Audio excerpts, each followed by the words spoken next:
Welcome to EnglishClass101.com's English in 3 minutes, the fastest, easiest, and most fun way to learn English.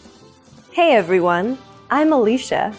This series will teach you some easy ways to ask and answer common questions in English. It's really useful and it only takes 3 minutes. In this lesson, you're going to learn some new ways to ask someone, "What's your name?" including one that you can use when you have forgotten someone's name. Now, "What is your name?" was probably one of the first questions you learned when you started studying English. I have to tell you, though, that most native speakers of English would never say this. In English, just like in other languages, it is often more polite to be a little indirect. Of course, the easiest way to avoid asking the question directly is to not ask at all. Just introduce yourself, and most people will respond by doing the same. When introducing yourself, simple is nearly always best. Just say, "Hi, I'm Alicia." To show that you want to know the other person's name, just add "and you" at the end. "Hi, I'm Alicia. And you?" "Hi, I'm Alicia. And you?" Just like before, take out my name, Alicia, and put your name in its place.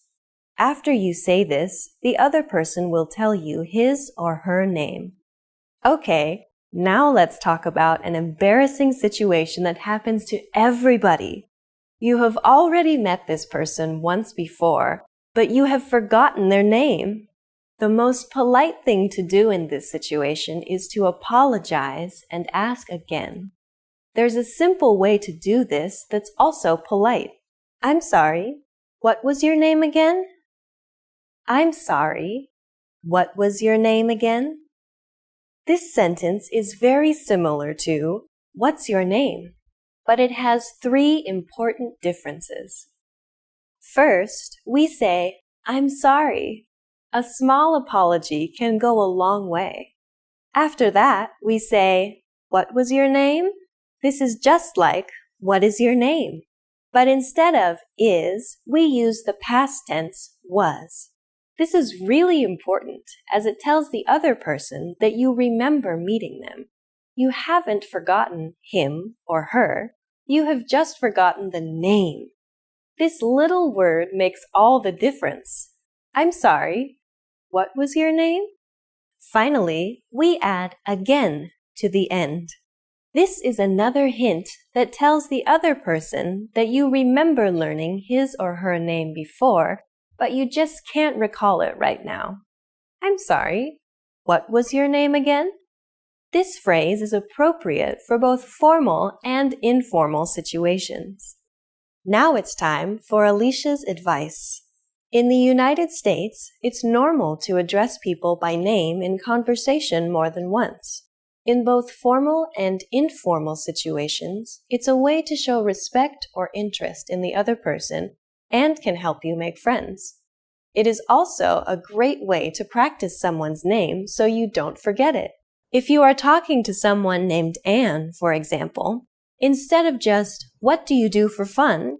you could say, "Anne, what do you do for fun?" You can also put the name at the end of the sentence. "What do you do for fun, Anne?" You don't want to say the person's name too often or it will sound a little strange.